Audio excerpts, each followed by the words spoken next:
So I think people are. So I think one of the things is that once again Max has been vindicated that Biden is appealing to the greenies, to the environmentalists, because um, the green movement, and granted, I don't have like any articles and whatnot to back this up. This is just based off of what I've seen on Twitter.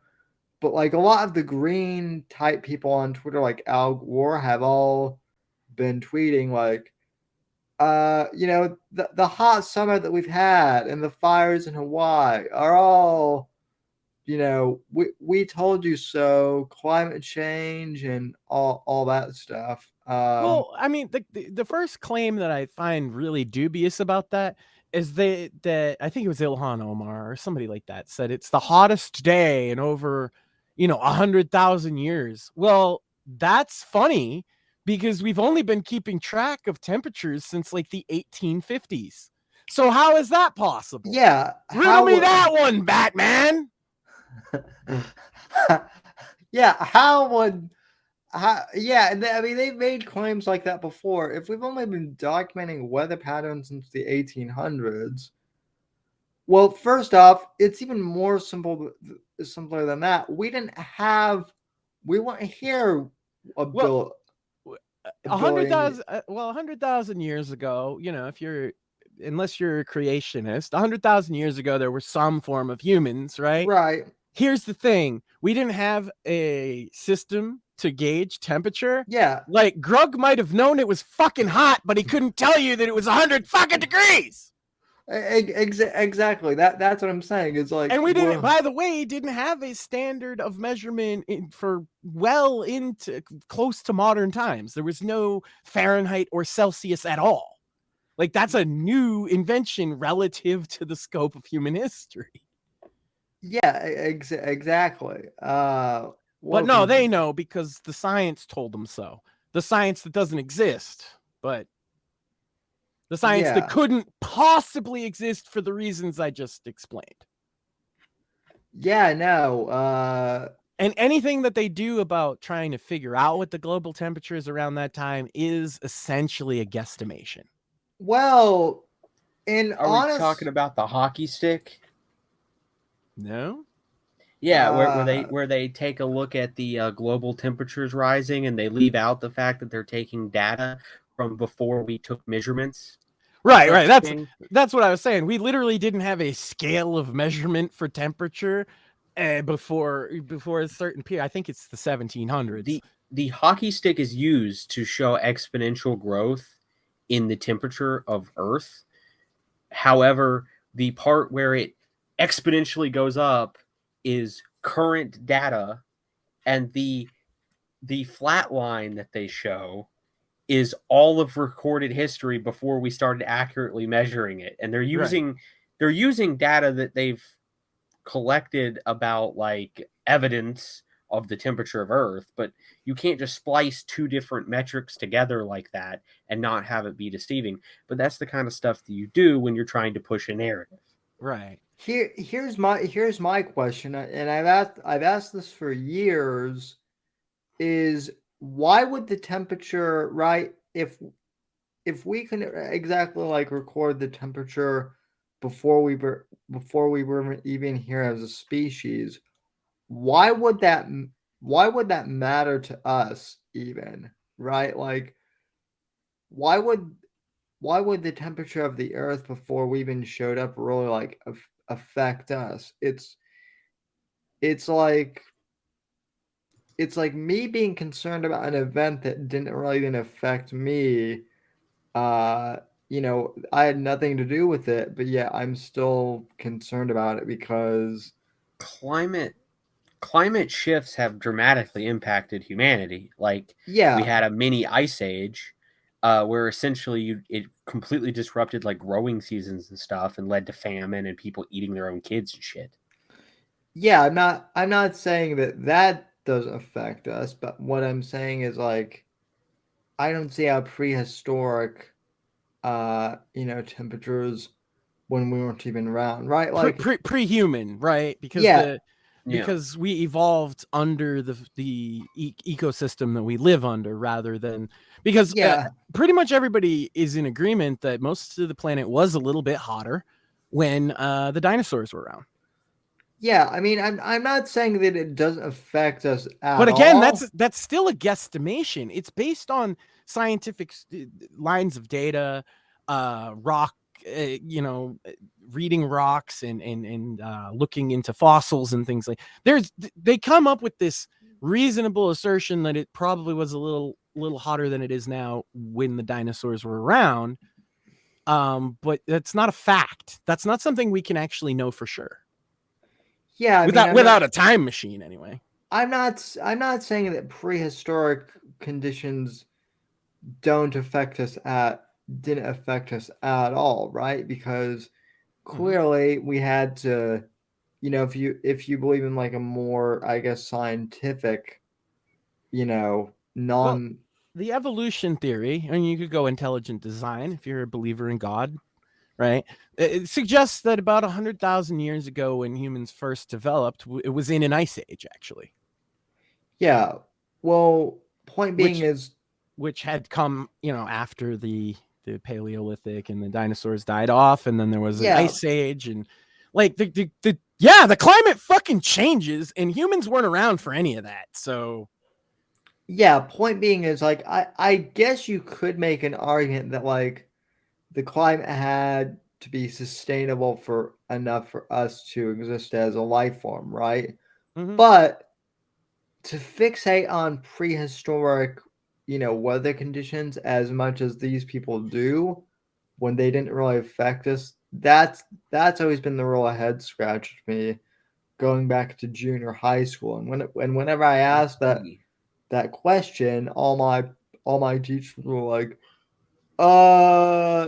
you are just a conspiracy, or global, or back then it was you're a global warming denier. Stop listening to Rush Well, Limbaugh and watch this movie by Al Gore, right? Well, if we're looking at the evidence from that far back, like you said, we have a good idea roughly of the general trend of the planet based on all of the things that Max said.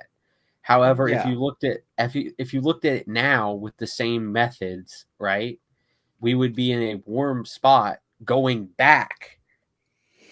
right. But here's the thing: is you don't need. This is why they focus on that. You don't need to go to ancient history. I get it, motherfucker. Especially you guys. You Florida guys, right? It's hot down there, right? This is a hot yeah, summer for y'all. Well, let me just like throw some fucking cold water on everybody else for a second. This was the most average summer in Massachusetts in my entire life. yeah, It was not that hot. It was in the 80s the whole time. It was a little humid, but it very rarely hit the 90s. And we're used to it hitting well over 100 here. So the fact that it didn't hit over 100 degrees Fahrenheit in New England suggests that maybe there's localized trends. Wow, what a fucking concept. Also, a lot of people are quick to believe that this is the hottest summer ever simply because it's hot right now. Therefore, when somebody says it's the hottest ever, I'm like, yeah, it's fucking hot, ain't it?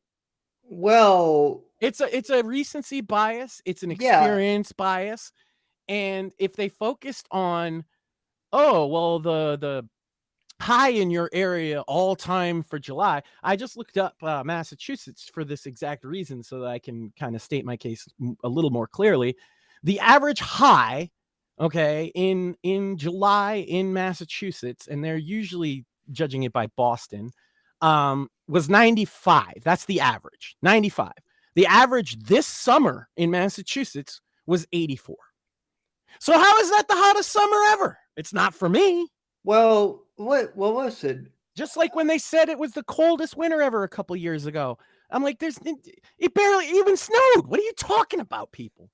I mean, I've lived here. I've essentially lived here in Florida for 10 years for 10 years officially as of this month, right?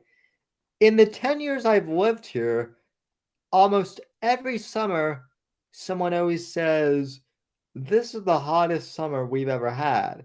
Yeah. It's never been, you know, this Oh, summer. it's so hot outside you could cook an egg on it. Like, come on. The old tropes about how hot it is are so like cliche. Well, I mean, not just that, but it's also like no one's ever said to me, you know what, this summer's hot, but it's not as hot as last summer. You know, Right. like Because it's no, hot right now. And it yeah, sucks right now. Right. I wasn't sitting there well, actually I was. I was pointing it out because I kept seeing them on TV and shit and hearing them people saying, "Oh, this is the hottest summer ever." And I'm like, bro, it's like 82 degrees. What are you talking about? It was just 3 years ago, it got up to like 110. How? Well, I also love the idea that like this year's weather is somehow like a a data point that like disproves some fucking big trend. Like Yeah. that It's just comes across 2 or it's a 4. it's a barometer for all of not even human, but just all of history, right? so here's something else I want to point out, right? Uh, during because this is another thing that the Greens always like to, you know, the climate change folks, they always love to point out, oh, it's hot out because we're always driving and stuff, right? And that's why it's always so hot out. Well, I'd like to take everyone back to 2020 when even in Florida we were advised that summer to, you know, stay indoors and to Sure, not go. and just to be clear, the lockdown started in like March, so this was Right, early on, and a lot of people who now will say fuck that, I never wanted to go along with it, which at the time were like, okay, maybe we should do this. So right. it's not like if it was like a year after it had started. That's the only Well, reason I interrupted. I'm sorry. so I think Max, you kind of know you might know where I'm going with this. Yeah, that most people did stay inside. That's why I wanted to kind of throw Well, that in there. yeah, not just that, but what, you know, like most of America, you know, was not driving regularly, or let me put it this way, they weren't driving as regularly as, you know, they should have. In a lot of And cases, at all. yeah, at all. And so in the past, we had always heard that, you know, if we were to just all stop driving, well, then it wouldn't be as hot out because climate change wouldn't be occurring because people wouldn't be driving. Well, essentially, we all did stop. You know, I'm not sure about like the rest of. You know what? You could certainly make the easy to make case that net emissions went down drastically over the summer of 2020 Yeah, worldwide. worldwide. Yeah. Yeah, But because you're focused on Florida, which makes sense, but well, yeah, but just for the let's just say the entire U.S. at least net emissions went down, probably global. It was still hot as fuck out, and not only that, but in some places, you know, where people were required to wear masks, it was even hotter for them because they were all, you know, wearing face bandanas and I didn't go out a lot simply because I didn't like wearing a mask because it was so fucking hot. So I'm with you. yeah, so you know, That's the thing. A lot of why I bring it up. A lot of people were going along with it. They maybe didn't just agree right, with it, but a lot of people would have done what I did and said, "Well, I don't want to wear a fucking mask, so I'm just going to stay home unless I absolutely have to go somewhere." right, exactly. So my point being is net emissions were down. Uh, you know, no one was really going anywhere. Now, you know, you could make an argument that, well, Sam, the the supply trucks and the people who do cross country, those people were still driving. Right, but Oh, you're taking conservative estimate. conservative estimate, you're taking probably 100 million cars off the road that were driving every single day prior to that. And then that were, if they weren't driving at all, but most of them, they'd go to the fucking grocery store once a month. You know what I'm saying? It wasn't the same. You're taking literally, I think the actual number is something like 100 million vehicles that were regularly 5 days a week driving a significant mileage weren't. They just weren't. Yeah, at one point, a lot of the gas stations were practically giving gas away because they needed people to, to get gas and whatnot just to support them. So that's my point. Is we were actually in a negative gas, consumption at that point, and I still remember it was hot as balls out that summer. It was, and like I was saying in regards to the temperature here, right? The average high of 82, right? But is that the average actual temperature here? No, actually. The average temperature here. Now remember, I said the average for July this year where I'm at was 82 degrees, right? What do you think the average temperature in Massachusetts in July is? 82 degrees. That's the average temperature. So when I say this was the most average summer I have ever experienced in my entire life, the data says, it's literally the number we use to represent 100 years worth of data as an average, right? This was average. It was a little humid. Well, it's always humid up here in the summer, though. We're close to the fucking ocean. And according to the EPA, right, a typical passenger car produces 4.6 metric tons of CO2 per year. Okay. Mm-hmm.